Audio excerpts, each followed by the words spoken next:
고린도전서 10장 31절에 보면 그런즉 너희가 먹든지 마시든지 무엇을 하든지 다 하나님의 영광을 위해서 하라. 이렇게 말씀하고 있어요.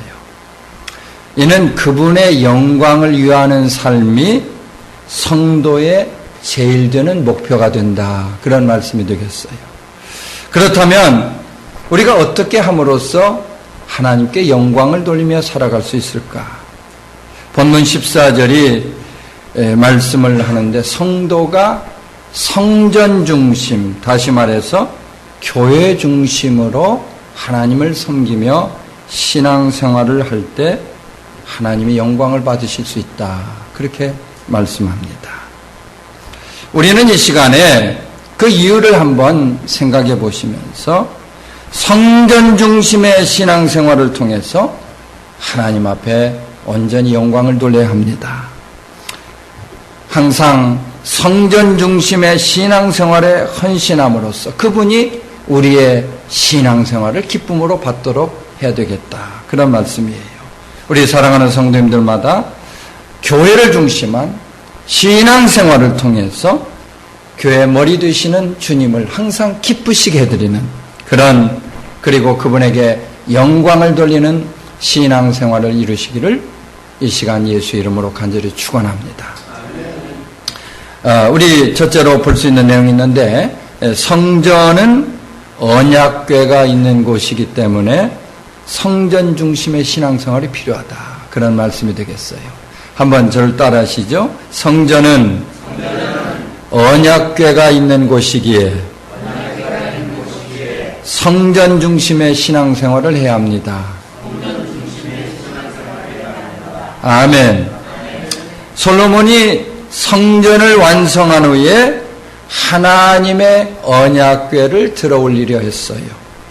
원래 이 언약궤는요, 대제사장이 그것도 1년에 한 번씩 들어갈 수 있는 지성소 안에 안치되어 있는 거룩한 상자를 의미하고 있습니다. 이 안에는 10계명을 새긴 2장의 돌판, 다시 말하면 하나님과 이스라엘 백성들 사이에서 맺어진 그 계약판이다. 우리가 그렇게 볼 수 있는데 이에 따라서 이것을 증거궤라 또는 율법의 궤라 그리고 법궤라 이렇게 여러 가지로 말씀을 하고 있어요. 출애굽기 30장 6절에서 보는 것처럼 하나님은 이곳을 하나님의 백성들과 만나주시는 장소로 삼아서 항상 그들에게 하나님의 뜻을 알려주셨다. 쉽게 얘기하면 하나님의 뜻을 백성들에게 전달해 주시는 장소가 되었다. 그 말이죠. 언약궤라는 것은 이와 같이 하나님이 임재하심으로 당신의 백성들을 만나주시는 장소가 되는 줄로 믿으시기를 바랍니다.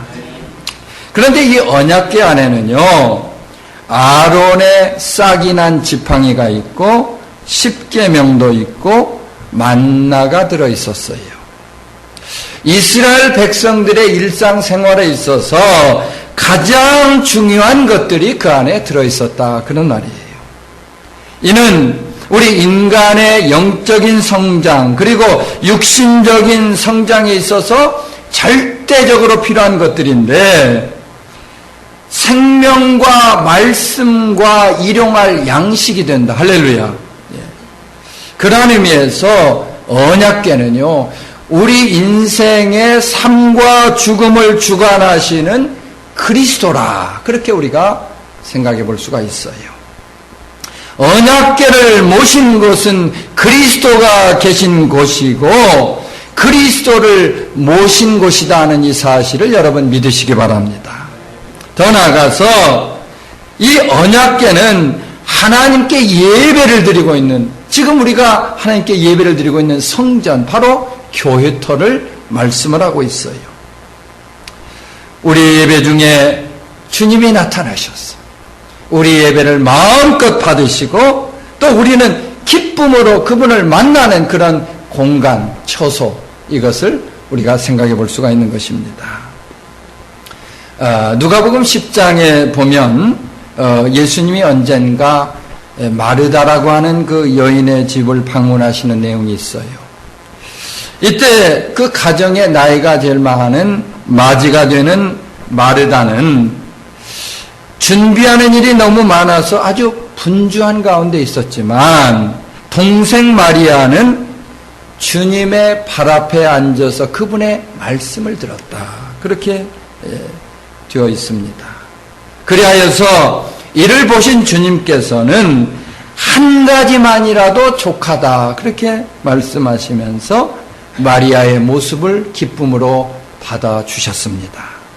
그녀가 보여주었던 말씀을 사모하는 그 모습이 주님에게 기쁨이 되었다고 하는 이 사실을 생각해 볼 수가 있습니다. 신앙생활에 있어서 무엇보다도 중요한 것이 있는데 하나님의 말씀을 듣고 그분의 말씀대로 따르며 행하는 것이다. 할렐루야.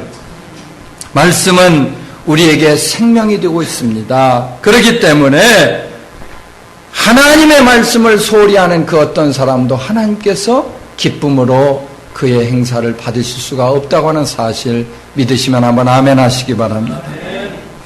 주님은 우리에게 예배를 가르치시면서 하나님은 영이시기 때문에 신령과 진정으로 예배하라. 그렇게 말씀을 하셨어요. 우리가 드릴 예배는 이게 영적인 것입니다. 그렇기 때문에 예배 대상이 하나님이 되시고 하나님은 영으로 우리 가운데 존재하시기 때문에 우리는 영으로 예배를 드려야 된다. 성령의 감화를 받은 사람들이 영적으로 예배를 드려야 한다. 그 말씀이에요. 더불어서 예배 내용을 우리가 생각해 보면 이 예배는 진리로 드릴 수 있어야 되겠는데 진리는 곧 예수님으로서 그분 한 분으로 충분한 줄로 믿으시기 바랍니다. 예배는 오직 하나님의 영, 그리스도의 영, 성령으로 그 증거가 충만히 차고 넘쳐야 되고 그 누구도 목사나 장로나 그 누구도 예배에 드러나서는 안 되겠다. 그 말씀이에요. 그런데 오늘날 예배인지 공연인지 참 분간을 할 수 없을 정도로 경건을 잃어버린 그런 예배들을 종종 볼 수가 있어요. 예배당에 아주 조명이 멋들어지고 그 시스템을 과학적으로 만들어가지고 사람들은 아주 거기에 현혹이 돼가지고 예배를 즐기는데 굉장히 관심들을 많이 가지고 있습니다. 강단에서도 보면 어떻게든지 사람 좀 웃겨볼까 하는 그런 얘기들, 또 뭐 세상에서나 들을 수 있는 돈 좀 많이 벌 수 있는 방법 같은 거, 이런 것들을 얘기하는, 그러니까 진리와는 전혀 관계가 없는 그런 말씀들이 많이 있다는 것입니다. 우리는 오직 진리로 예배할 수 있어야 되겠는데 우리가 관심을 두어야 할 분은 오직 예수님 한 분이라고 하는 이 사실, 여러분 믿으시면 아멘 하시기 바랍니다.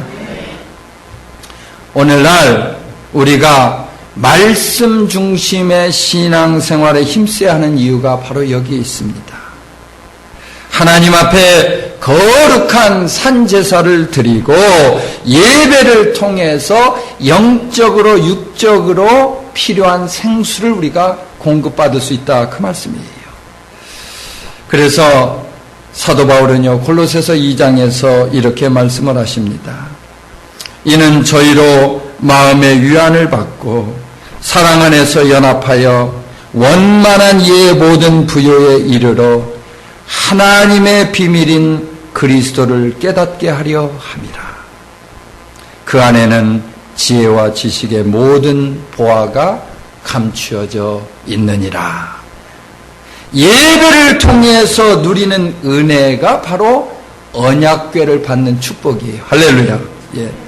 교회는요, 생명이 존재하고 말씀이 존재하고 양식이 되시는 그리스도가 계시기 때문에 우리가 그분을 중심한 신앙생활에 힘쓰게 될 때 하나님께 영광을 돌려드릴 수가 있는 것입니다.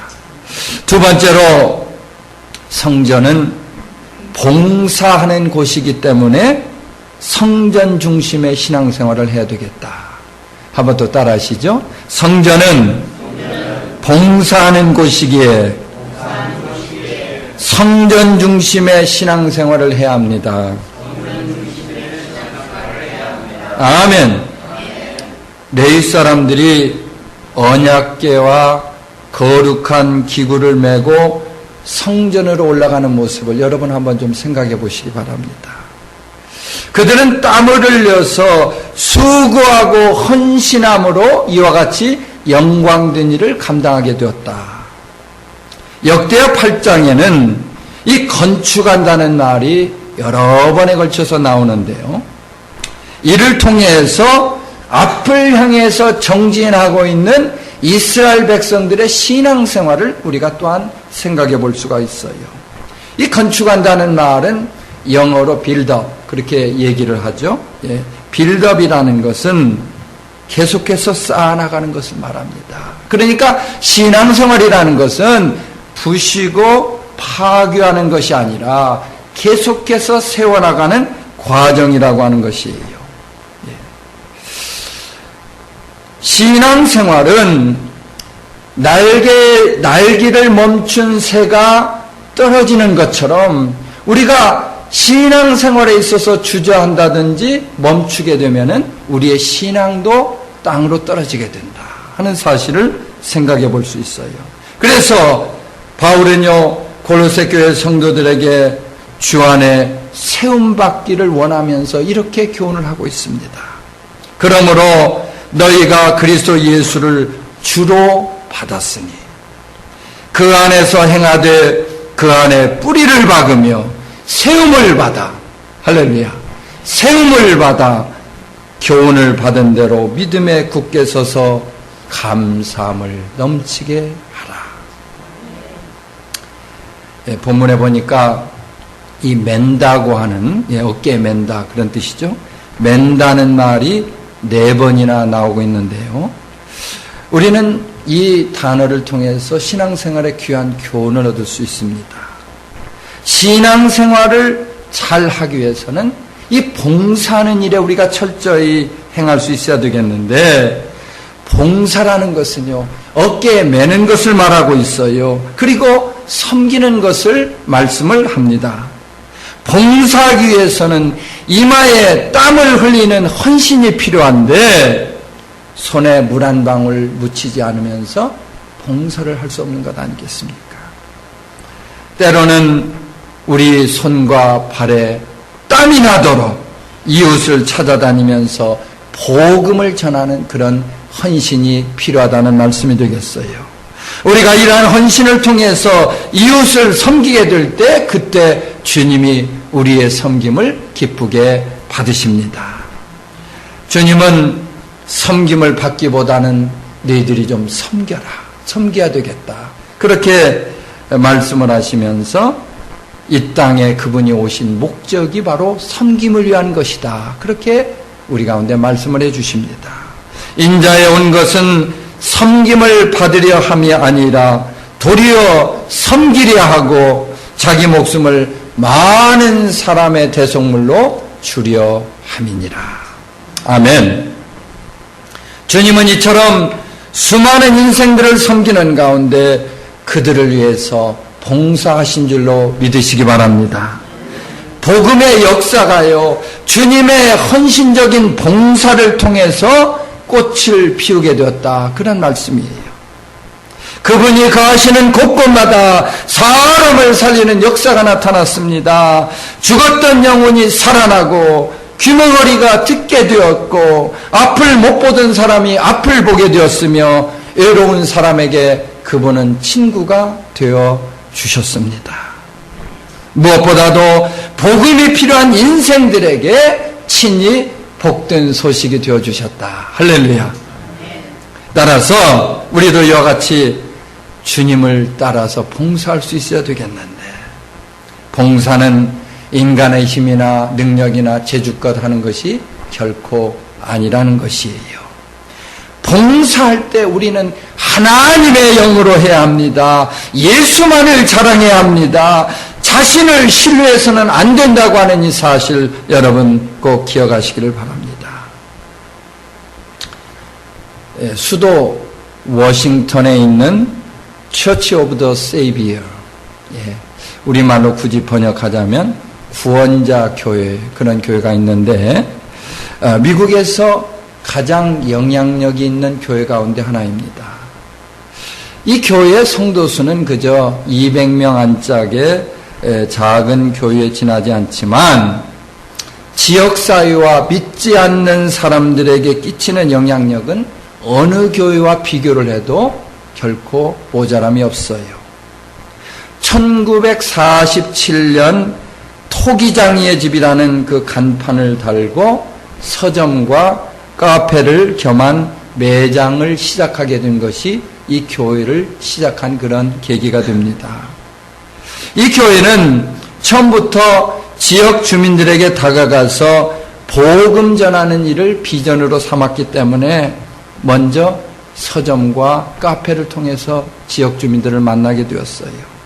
그리고 교회 교인들은 하나님을 위한 철저한 헌신의 자세로 지역 주민들을 섬겼습니다. 지금은 200여 개의 소그룹을 통해서 지속적으로 지역 주민들과 만남을 가지고 있는데 노숙자, 마약 중독자, 알코올 중독자, 세상적으로 소외받은 모든 사람들을 헌신적으로 섬기고 있다고 그렇게 나오고 있습니다. 교회를 섬기는 목사님께서 이렇게 많지 않은 성도의 숫자로 이렇게 영향력을 끼치게 되는 그 비결에 대해서 이런 말씀을 하십니다. 우리 성도들은 지역 주민들에게 하나님을 전하기 위해서 봉사합니다. 그런데 놀라운 일은 이 헌신의 과정에서 우리들도 하나님이 함께 계심을 날마다 체험합니다. 아멘 합시다. 교회의 가치는요, 우리 한 사람 한 사람이 얼마나 말씀을 실천하며 살아가느냐, 거기에 있다고 하는 사실을 여러분 믿으시기 바랍니다. 더불어 그들이 얼마나 하나님과 함께하는 기쁨을 누리고 있느냐, 거기에 의해서 교회가 결정된다는 말이에요. 우리가 신앙생활하는 중요한 목적 가운데 하나는 땀 흘려 일함으로써 하나님을 섬기고 하나님이 사랑하시는 이웃을 섬기는 데 있다. 할렐루야. 세상 일에 있어서도 땀을 흘린 그 이후의 열매가 값지고 귀한 것처럼 우리의 신앙생활도 이 섬김을 통한 열매가 얼마나 아름다운가, 이것을 생각해 볼 수가 있어요. 성전을 중심한 신앙생활에 헌신하는 사람이 사람을 살리는 전도의 열매를 누리게 되면 물론이고 나아가서 하나님께 영광을 돌릴 수가 있습니다. 우리가 죽는 날까지 하나님의 전을 떠나야지 말아야 할 이유가 있는데 그것은 주님을 본받아서 이러한 봉사의 사명을 감당하기 위한 것입니다. 이제 우리는 땀 흘려서 일하되 그분의 기대에 부끄러움이 없도록 우리는 맡겨주신 사명을 온전히 감당할 수 있어야 합니다. 세상 끝날이 점점 다가오는 지금 이 시간, 우리 누구도 자신의 종말을 장담할 수 있는 사람이 아무도 없습니다. 단 한순간이라도, 지금 이 순간이라도 우리 가운데 하나님께서 시간을 주시고 시간이 주어질 때 주님이 주신 사명을 가슴에 좀 새기시고 어깨에 좀 메시고 그리고 주 안에서 봉사로 헌신할 수 있게 되기를 예수님의 이름으로 축원합니다. 세 번째로, 성전은 찬양이 있는 곳이기 때문에 성전 중심의 신앙생활을 해야 되겠다. 또 따라하시죠. 성전은 찬양이 있는 곳이기에 성전 중심의 신앙생활을 해야 합니다. 아멘. 솔로몬이 성전으로 법궤, 다시 말해서 언약궤를 운반할 때 이 노래하는 레위 사람들이 일제히 일어나서 여호와를 찬양합니다. 본문 13절에는요 그 장엄한 모습이 잘 나타나 있는데 한번 좀 들어보세요. 나팔 부는 자와 노래하는 자가 일제히 소리를 벌하여 여호와를 찬송하며 감사하는데, 나팔 불고 재금치고 모든 악기를 울리며 소리를 높여 여호와를 찬송하여 가로되 선하시도다, 그 자비하심이 영원히 있도다 하매 그때 여호와의 전에 구름이 가득한지라. 아멘. 예. 참으로 황홀하고 참으로 대단한 그런 광경이 아닙니까, 여러분? 이스라엘 백성들은 목소리를 통해서 하나님을 찬양함은 물론이고 재금과 나팔과 모든 악기를 동원해서 그분을 찬양하게 되었어요. 그들이 이처럼 전심전력으로 하나님을 찬양하니까 그분의 임재를 상징하는 구름이 성전에 가득하게 되었다고 하는 이 사실을 믿으시면 크게 한번 아멘 하시기 바랍니다. 저는 우리 교회에서도 하나님을 찬양할 때 항시 좀 이러한 감격이 넘쳐나기를 위해서 기도하고 있습니다. 우리 찬양대 또 찬양팀도 이러한 감동을 가지고 하나님을 찬양했으면 좋겠다, 그런 생각이에요. 살아계신 하나님의 얼굴을 대하면서 중심을 바쳐서 그분을 찬양하는 그 감격 속에 한번 우리 좀 젖어봤으면 좋겠어요. 찬양이라는 것은 호흡이 있는 자들에게 주어지는 특권이 되고 호흡이 있는 사람들이 할 수 있는 전유물이다. 할렐루야. 그리스도의 생명을 소유한 사람들이 누리게 되는 권리이면서 또한 의무가 됩니다. 찬양이 있는 곳에서는 그래서 감사와 기쁨과 소망이 넘쳐날 수가 있는 거예요. 이제 우리는 이러한 감격으로 주님을 마음껏 찬양함으로 그분께 영광을 돌릴 수 있기를 바랍니다. 목소리를 높여서 찬양하고 모든 악기를 동원해서 찬양할 때 주님이 기쁨으로 받아주십니다. 하나님 계신 성전에서 우리 그분을 마음껏 찬양함으로 그분에게는 영광이 되고 우리 모두에게는 축복과 은혜가 차고 넘치게 되기를 주의 이름으로 축원합니다.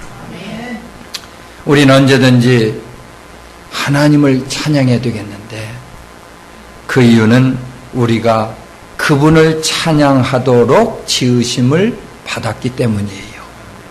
이 백성은 내가 나를 위하여 지었나니 나를 찬송하게 하려 함이니라. 세상에 있는 모든 것들은 창조주 하나님의 영광을 위해서 지어지게 되었다. 그럼에도 불구하고요, 아직도 많은 사람들은 세상의 지혜나 명예나 지위로 교만해진 자신의 목소리를 나타내면서 하나님을 찬양하는 것을 원치 않고 있습니다. 오직 겸손한 사람이라야 하나님을 찬양할 수가 있는데 그분은 이러한 찬양을 기뻐하시고 이러한 찬양 가운데 반드시 영광을 받으십니다. 따라서 시편 기자는요, 시편 69편에서 이렇게 간증을 합니다. 내가 노래로 하나님의 이름을 찬송하며 감사함으로 하나님을 광대하시다 하리니 이것이 소 곧 뿔과 굽이 있는 황소를 드림보다 여호와를 더욱 기쁘시게 함이 될 것이라. 아멘. 이 성경을 살펴보면요, 찬양하라는 말이 무려 250여 회에 걸쳐서 기록되어 있습니다. 하나님을 찬양하는 일, 이게 얼마나 귀한 일인가. 성전 안에서 하나님을 찬양하는 일이 끊이지 않아야 합니다. 구약시대 예배를 보면 그저 예배가 온통 찬양으로 이루어진 것을 볼 수가 있는데, 찬양이 예배고 예배가 곧 찬양이 되었다. 아멘. 우리가 예배에 임하면서 구원 얻은 사실에 대해서 감사함으로 주님을 찬양해야 합니다. 구원받은 영혼들이 감동으로 예배를 드리면서 찬양을 올려드리는 그것이야말로 우리가 이 땅에서 미리 맛보게 되는 천국이 되는 줄로 믿으시기 바랍니다. 우리는 오직 성전 중심의 신앙생활을 통해서, 그리고 성전에서 하나님 앞에 마음껏 찬양으로 영광 돌림으로써 그분을 기쁘시게 해드릴 수 있어야 하는 거예요. 우리 나성세계로교회 문화를 드나드는 여러 성도님들마다 성전에 찬양이 가득한 가운데 그리스도의 영이 구름같이 충만히 차고 넘쳐서 우리 성전을 가득히 채워주시는 그런 환상을 우리가 모두 누리게 되기를 예수님의 이름으로 축원합니다.